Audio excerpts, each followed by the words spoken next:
Buenos días, mis amados, damos gracias a Dios por este maravilloso día, continuando precisamente con este maravilloso tema acerca de el Éxodo, el libro del Éxodo, un libro histórico, un libro que nos revela precisamente ese tiempo que vivió el pueblo de Egipto para poder llegar a esa tierra prometida, a esa tierra donde había libertad.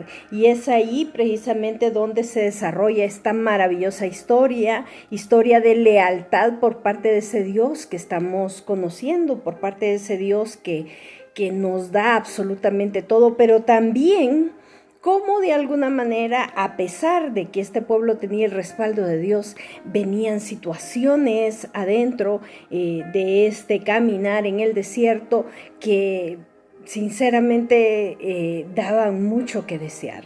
Vamos a escudriñar precisamente continuando con el capítulo 15, ¿verdad? Del versículo 22 en adelante. Estoy tratando de hacer una pequeña síntesis de todos esos capítulos, dándole a usted un poquito de contexto para poder llevar a lo que es el tabernáculo. Me parece muy interesante que podamos, de hecho, guiarnos alrededor de esa palabra para que podamos tener un poquito de información que nos permita poder contemplar ese respaldo maravilloso que Dios siempre hace alrededor de nosotros, pero también poder contemplar cómo Dios está sustentándonos, cómo Dios nos está guardando, cómo Dios está permitiendo que su mano poderosa tenga esa determinación y esa cobertura sobre nosotros. Eso es lo que de alguna manera estamos queriendo dar a conocer, ¿verdad? Que usted pueda, obviamente todo esto está tratado en base a lo que la palabra lo dice, ¿verdad? Y que pueda ir usted perfectamente a su Biblia y que pueda usted también leer. Estamos hablando 100% Biblia, yo no estoy usando un libro diferente a la palabra del Señor. Entonces, sin más preámbulo, quiero que pongamos todo este tiempo en las manos del Señor, que sea Él el que tome mi vida y que pueda reflejar, ¿verdad?, a ustedes el mensaje que Él necesita dar. Que yo sea simplemente un instrumento y no me vea a mí físicamente, vea cómo Dios quiere hablarle a su vida, cómo Dios quiere de alguna manera que usted pueda saber que Él va a estar en cada uno de los momentos difíciles, porque los desiertos son eso, momentos difíciles, momentos de enfermedad, momentos en los que falta la salud, momentos en los que de repente la economía no está bien. Entonces ese es un desierto, es una transición, es un cambio. El desierto en su vida tiene que promover un cambio, el desierto en su vida tiene que promover un antes y un después, un antes sin el Señor y un después con Él, un antes tomando decisiones equivocadas y decisiones no enmarcadas en lo que dice la palabra y un después, cuando nos encontramos con ese Dios amado, con ese Dios amoroso, con ese Dios que todo lo puede. Entonces vamos a ponernos en actitud de oración en este preciso momento. Amado Dios y Padre, en esta preciosa mañana, Señor, venimos a decirte, Padre, cuán grande y maravilloso eres tú, Señor, darte gracias, Padre, por cada una de esas maravillas hermosas que nos permites contemplar y sobre todo por abrir nuestros ojos esta mañana y por ver nuevamente la luz, Señor, esa luz resplandeciente de tu presencia en nuestra vida. Padre, te pedimos en el nombre de Jesús que puedas tomar este tiempo maravilloso en tus preciosas manos de amor y que nos suministre, Señor, esa sabiduría, que el Espíritu Santo venga y descienda, Señor, sobre mi vida, trayéndome, Señor, esa revelación que tanto necesitamos, Padre, para que este mensaje, Señor, que ha sido un mensaje que ha nacido de tu corazón, pueda ser trasladado a mi vida y que yo pueda trasladarlo con mucho amor a mis hermanos que nos ven y que nos escuchan, Padre. Todo esto te lo pedimos en el nombre poderoso de Cristo Jesús, nuestro Señor. Amén y amén. Si usted recuerda, estábamos hablando precisamente de lo que sucedió haciendo un pequeño preámbulo, cuando el Señor, a través de Moisés, usando esa vara, que fue una vara que el Señor usó como testimonio de su poder, abrió el Mar Rojo.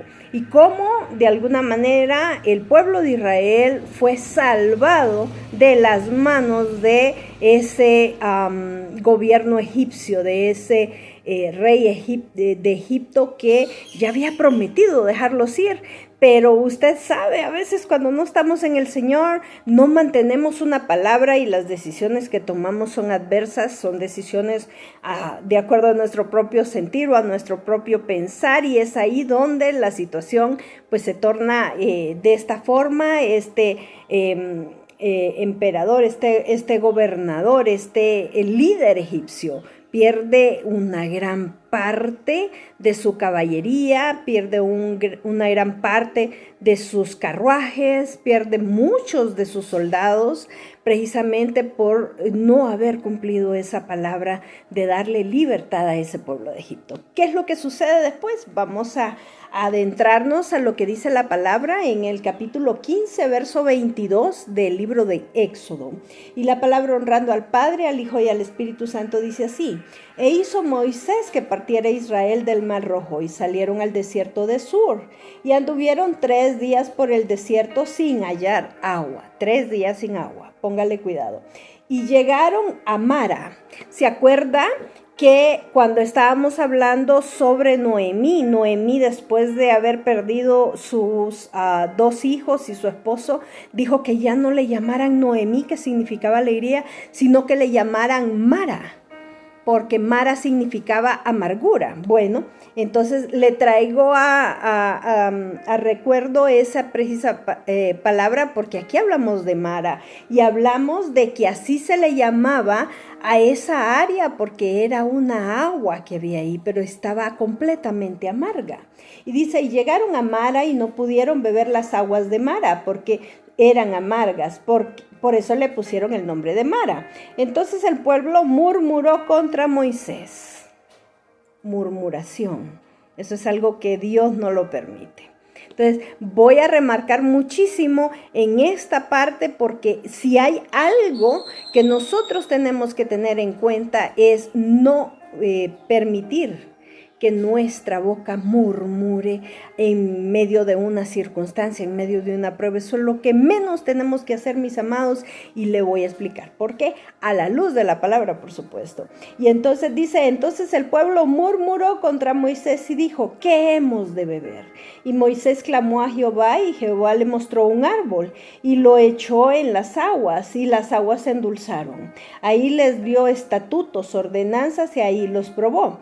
Y dijo, si oyeres atentamente la voz de Jehová tu Dios, e hicieres lo recto delante de tus ojos, y dieres oído a sus mandamientos, y guardares todos sus estatutos, ninguna enfermedad de las que te envié de los egipcios te enviaré a ti, porque yo soy Jehová tu sanador. Cuando hablamos de lo que significa que Dios es el sanador, podemos también utilizar una frase que es Jehová Rafa. Cuando hablamos de Jehová Rafa, estamos hablando de ese Dios sanador. Entonces aquí dice, porque Jehová es tu sanador. Y le promete al pueblo de Israel que, a pesar de que están murmurando, no les va a enviar todas aquellas plagas. ¿Se acuerda? La plaga de las moscas, la plaga del agua convertida en sangre, la plaga de las ranas, del ganado que estaba muriendo, de las úlceras, del granizo, de las langostas, la plaga de las tinieblas, la plaga de los piojos. Nada de eso le iba a acontecer al pueblo, sino que de alguna manera él estaba haciendo nuevamente un pacto con ellos, diciéndoles de que los iba a mantener en salud y que no les iba a permitir ese tipo de plagas, a pesar de que ellos estaban murmurando. Y llegaron a Elim. ¿Qué significa Elim? Ya lo vamos a ver. Dice, donde había 12 fuentes de agua y 70 palmeras, y acamparon allí junto a las aguas. Fíjese que uno de los ministerios los cuales yo pertenecía hace algún tiempo, precisamente era Ministerio Selim. con un gran pastor que se llama Josué Barrientos y su esposa y su familia. Que Dios me los bendiga donde quiera que están. Entonces Elim en ese caso significa ese oasis donde está rodeado de palmeras y donde hay fuentes de agua. Entonces, si ustedes pueden ir, por ejemplo, a Google, pueden ver que cuando ponen Ministerio Elim están las palmeras y está ese pequeño oasis de agua. Eso significa Elim. Hace referencia a esa agua y a esas palmeras. Significa que dan cobertura y también dan agua al sediento. ¿Qué es lo que quiere decir el capítulo 16 del Éxodo, mis amados? Habla precisamente del maná. El maná fue un pan, una provisión celestial, una provisión que Dios envió a este pueblo porque seguían murmurando, le cuento. Ellos seguían precisamente murmurando y es ahí donde el Señor da esa provisión. Y si me acompaña, por favor, vamos a iniciar con Éxodo 16 en el capítulo 1 al 4 inicialmente. Y dice la palabra honrando al Padre, al Hijo y al Espíritu Santo. Partió luego de Elim toda la congregación de los hijos de Israel y vino al desierto de Sin, que está entre Elim y Sinaí, a los 15 días del segundo mes después de que salieron de la tierra de Egipto. Allá era el tercer día que estaban buscando agua, aquí pasaron 15 días. Y toda la congregación de los hijos de Israel murmuró contra Moisés y Aarón en el desierto, y les decía a los hijos de Israel: ojalá hubiéramos muerto de la mano de Jehová. O sea, están siendo liberados, están siendo dotados en medio del desierto, y aún así, viendo la mano y la provisión de Dios, ellos siguen murmurando, ellos siguen vociferando contra el Señor. Amados, esto no es algo que tengamos que hacer. Si hay algo que Dios nos está enseñando a través de esta palabra es que aprendamos a confiar y que no digamos absolutamente nada. Que tratemos de aceptar las cosas que vienen a nuestra vida porque tienen un propósito. Aunque sean dolorosas, aunque sean difíciles, Dios está en compañía de nosotros y Él nos está provisionando dentro de esa situación de calamidad y también nos va a sacar de esa situación siempre y cuando nosotros mantengamos nuestra boca callada, que era lo que el Señor quería. Que ellos mantuvieran su boca cerrada. Habían visto milagros, habían visto cómo habían sido liberados, vieron el milagro del Mar Rojo abriéndose para que ellos pasaran y cómo la mano del Señor permitió que se hiciera justicia con ese ejército de los egipcios. Pero no era suficiente. ¿Cuántas veces nosotros estamos igual que este pueblo murmurando por las circunstancias y no le damos gracias a Dios? Este es un llamado para ellos, hermanos, para que podamos entender que esa no es la actitud que Dios espera de nosotros. Y dice, y les decía a los hijos de Israel: ojalá hubiéramos muerto de la mano de Jehová en la tierra de Egipto, arrepintiéndose de haber sido librados. Imagínense. Cuando nos sentábamos a las ollas de carne, cuando comíamos pan hasta saciarnos, pues no habéis sacado a este desierto para matar de hambre a toda esta multitud. Y Jehová dijo a Moisés: he aquí, yo haré llover pan del cielo, y el pueblo saldrá y recogerá diariamente la porción de un día, para que yo pruebe si ando en mi ley. Más, en el sexto día preparen para guardar el doble de lo que suele recoger cada día. Instrucciones, mandatos. El Señor empezó a darles a ellos ese conocimiento para que pudieran empezar a confiar en Él y que no estuvieran precisamente en esa situación de murmuración. El versículo número 11 dice: y Jehová habló a Moisés diciendo: yo he oído las murmuraciones de los hijos de Israel. Habladles diciendo: al caer la tarde comeré carne, y por la mañana os saciaré de pan, y sabréis que yo soy Jehová vuestro Dios. Amados, si hay algo que no tenemos que hacer en medio de la circunstancia, es dejar de confiar en el Señor. Si Él te ha puesto en un lugar, si Él te ha llevado de tu país hacia otro lugar, hay un propósito con eso. Si tú no fuiste detenido en la frontera y llegaste a un lugar, es para que tú desarrolles algo, una misión tienes en ese lugar. Confía. Trata de entender que Dios tiene todo bajo control y trata de entender que los propósitos de Dios son perfectos. No en tu propio entendimiento, no es de acuerdo a tu circunstancia, es de acuerdo a lo que Dios hace. Pues, ¿qué dice el versículo número 13? Y venida la tarde subieron codornices que cubrieron todo el campamento. Estaba hablando precisamente con un amigo ayer y estaba comiéndose una codorniz y le digo yo, ¿qué sabor tiene? Ahorita se va a acordar cuando ve el video de cuál era la razón por la que yo se lo preguntaba. Me dice, es como pollo. Entonces, en ese momento, el Señor sació todo el campamento. Toda esa región estaba llena de codornices porque ellos estaban diciendo que ellos querían carne y que se sentaban a la olla de carne y que se saciaban de pan. Entonces el Señor les está diciendo, yo puedo hacer eso. Yo lo hice allá cuando estaban en Egipto, yo lo puedo hacer aquí en el desierto, yo lo puedo hacer en cualquier lado. Eso fue lo que el Señor les dio a entender. Y dice, y cubrieron el campamento y por la mañana descendió rocío derredor del campamento. Les estaba provisionando de pan. El versículo número 33 dice, y dijo Moisés a Aarón, toma una vasija, pon en ella gomer de maná y ponlo delante de Jehová para que sea guardado para vuestros descendientes.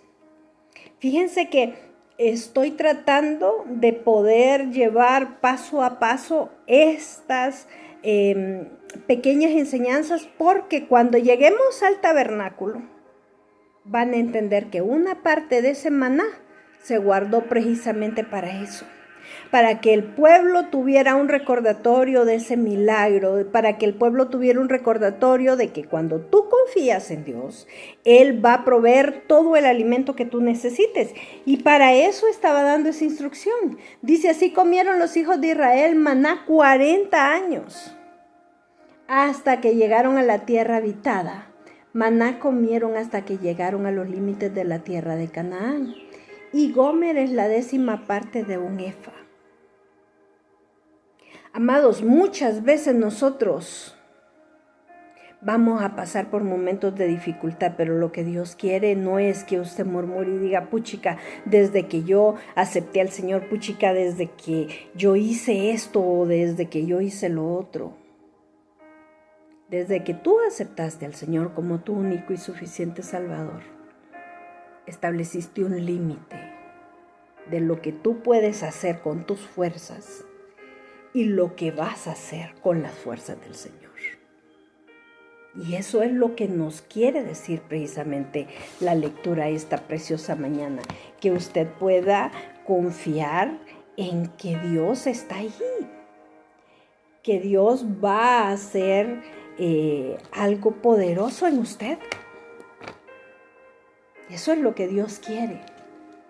Y entonces el capítulo 17 del Éxodo habla sobre el agua de la roca, otro milagro. Y acompáñeme para que pueda usted saber de qué estamos hablando. Dice el capítulo 17 del Éxodo, así que el pueblo tuvo allí sed y murmuraron contra Moisés. Nuevamente, ya esta es la tercera murmuración que tienen. Porque nos hiciste subir de Egipto para matarnos de sed a nosotros y a nuestros hijos y a nuestros ganados. Entonces clamó Moisés a Jehová diciendo, ¿qué haré con este pueblo? Definitivamente ya Moisés estaba a punto de tirar la toalla, hermanos, porque imagínense, era una cantidad increíble de personas. Si a veces usted se desespera con su familia y los miembros de su familia son 6 o 7, yo no me puedo imaginar estar lidiando con miles y miles de personas que están murmurando, viendo los milagros en vivo y en directo. Dios les estaba permitiendo tener una columna de fuego, Dios les estaba permitiendo poner una nube sobre sus cabezas para que no tuvieran calor. Dios les presentó el maná, Dios les mandó codornices, Dios hizo que un árbol cayera en una fuente de agua para que fuera un agua dulce. No era suficiente.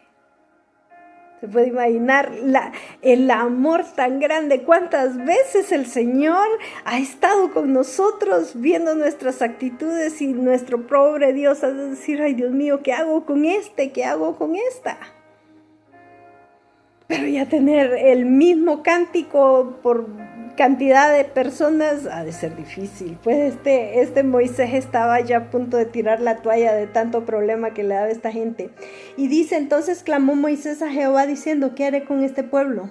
De aquí a un poco me apedrearán. O sea, la gente estaba viendo los milagros en vivo y aún así no creía en el poder de Dios. Y dice, he aquí que yo estaré delante de ti, ahí sobre la peña de Oreb, golpearás la peña y saldrán de ella aguas y beberá el pueblo. Y Moisés hizo así en la presencia de los ancianos de Israel y llamó al nombre de aquel lugar Mashá y Meriba por la rencilla de los hijos de Israel, porque tentaron a Jehová diciendo, está pues Jehová entre nosotros. Entonces, ¿qué fue lo que sucedió? Que la gente tuvo que ver nuevamente un milagro. Yo no sé si creían. ¿Qué le parece si seguimos? Se desarrolla siempre el capítulo 17 en el verso 12 y habla sobre la guerra de Amalek. Amalek se le decía al pueblo que era descendiente del nieto de Esaú. ¿Se acuerdan aquel conflicto entre Esaú y Jacob? ¿Se acuerdan que a Jacob le fue llamado Israel? Pues imagínense que aquí ellos siguen teniendo conflicto. Este pueblo de Amalek era enemigo de Israel y atacaba a los judíos de forma desprevenida. Eso significa. Pues aquí habla en el capítulo 17, en el verso del 12 al 15, y quiero leérselos.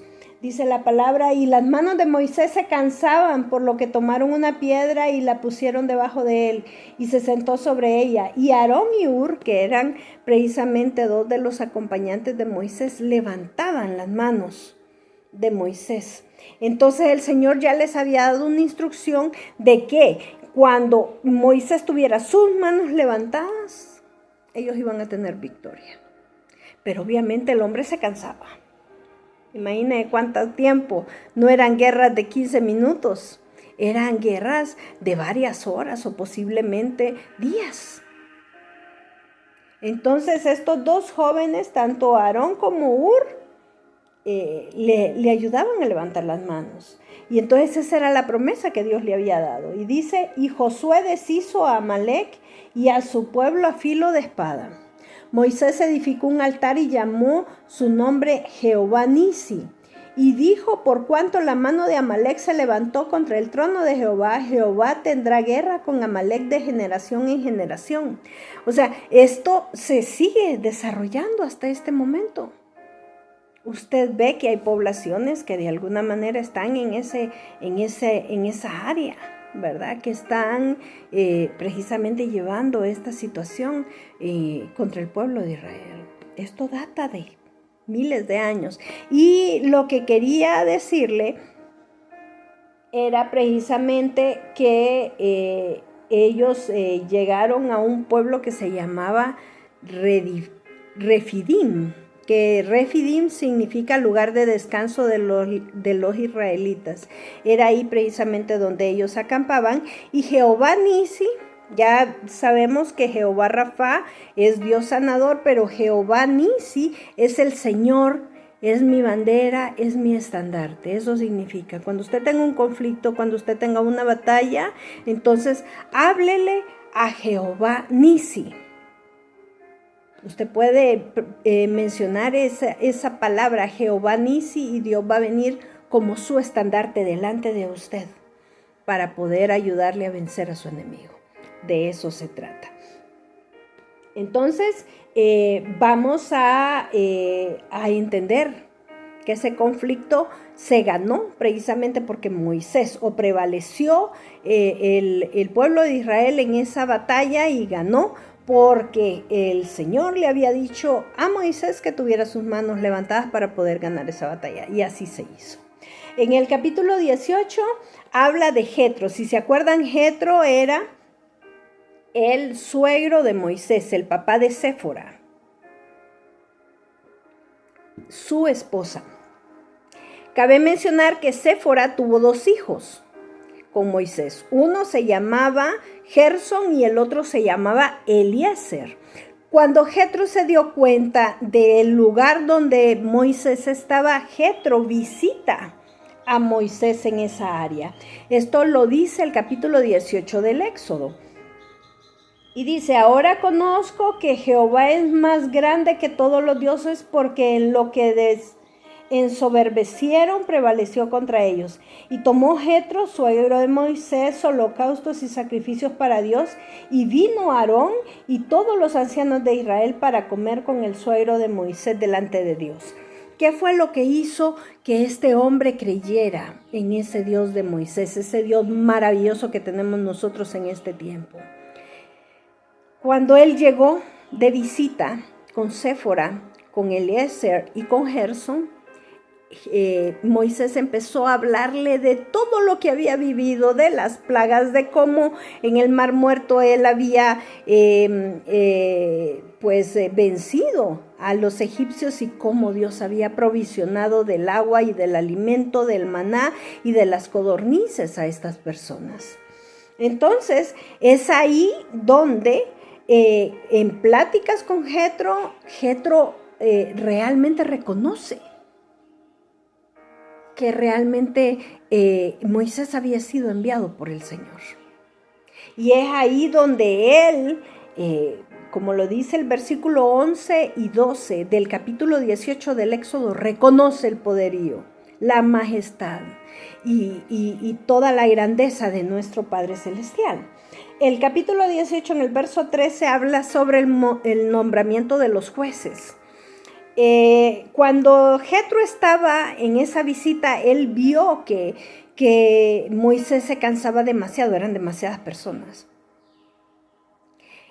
Moisés estaba escuchando todos los reclamos, todas las súplicas, todos los pleitos que había entre el pueblo de Israel, que entre vecinos o entre familia estaban peleando. Entonces él trataba de mantener la paz y el orden en ese campamento. Pero eran demasiadas personas y era un solo hombre. Entonces, lo que le dice Jetro a él es que él tiene que designar personas que le ayuden a poder resolver los conflictos. Recuerdan que en aquellos tiempos se hacían holocaustos, que eran pequeños sacrificios para expiar los pecados. Era como decir, bueno, Señor, yo me peleé con este hermano, yo me peleé con mi vecino, tráeme unas 2, 3 gallinitas, las vamos a sacrificar y se acabó el problema, no van a volver a pelear. Antes no estaba esa gracia que tenemos ahora, hermanos, de poder simplemente inclinar nuestro rostro, irnos a un lugar apartado y pedirle perdón al Señor por lo que hemos hecho. En aquellos tiempos era diferente, en aquellos tiempos había que hacer este tipo de holocaustos porque la gracia no había llegado. Y era la única alternativa que había para que usted y yo pudiéramos ser libres de las situaciones que estuvieran pasando. Entonces, la recomendación que le da Jetro al ver que él se estaba cansando y se estaba desgastando por tanta situación es que pudiera nombrar personas que dentro de ese campamento, dentro de ese pueblo de Israel, fueran personas honorables que pudieran ayudarle a solucionar los conflictos. Y eso lo dice en el versículo 18, en el verso del 25 al 27. Y quiero que me acompañe para leerlo. Escogió Moisés varones de virtud entre todo el pueblo de Israel y los puso de jefes sobre el pueblo sobre 1000, sobre 100, sobre 50 y sobre 10. O sea, eran pequeños grupos. De acuerdo a la experiencia, me imagino que tenían las personas y al grado de honorabilidad que gozaban, tenían a cargo 1150 y 10 personas. Era como pequeños representantes que se hacían cargo de cierta cantidad de territorio.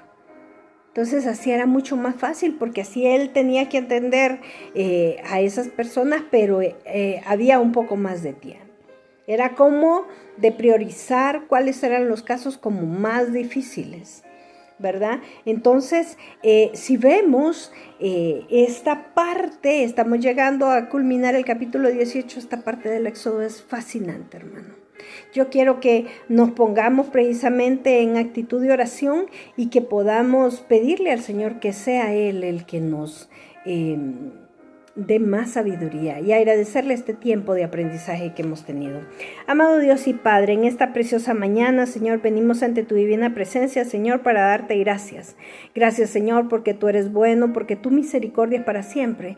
Padre, permítenos, Dios, que esta pequeña enseñanza que tenemos esta mañana, Padre, pueda llegar, Señor, a la vida de cada uno de mis hermanos y que pueda tener, Señor, ese impacto, Señor, que tú quieres que tenga. Padre, enséñanos, Señor, a confiar en ti, enséñanos a no murmurar en medio de las dificultades. Padre, que seamos un pueblo diferente al pueblo de Israel, un pueblo que cree en ti, un pueblo que confía en ti, un pueblo que vive para ti, un pueblo, Padre, que va a hacer tu voluntad, Señor, sin cuestionar absolutamente nada. Gracias te damos, Padre, porque tú eres un Dios de amor y tu misericordia, Dios. Tu misericordia, Dios, permanece con nosotros cada día de nuestra vida. Te damos gracias en el nombre poderoso de Cristo Jesús. Amén y amén. Si ha sido de bendición este mensaje, por favor, le voy a pedir que le dé like, que se suscriba al canal. La suscripción es completamente gratis y que comparta. Póngalo en sus redes sociales y compártalo donde usted quiera. Lleguemos a personas que necesiten esperanza. Lleguemos a personas que con estas pequeñas enseñanzas bíblicas podamos entender que tenemos un Dios de amor, que tenemos un Dios de paz, tenemos un Dios de pacto, tenemos un Dios que nos sana. Ese es Jehová Rafa. Tenemos un Dios que es nuestro estandarte, nuestra bandera, Jehová Nisi. Que tengan una feliz tarde. Dios me lo bendiga.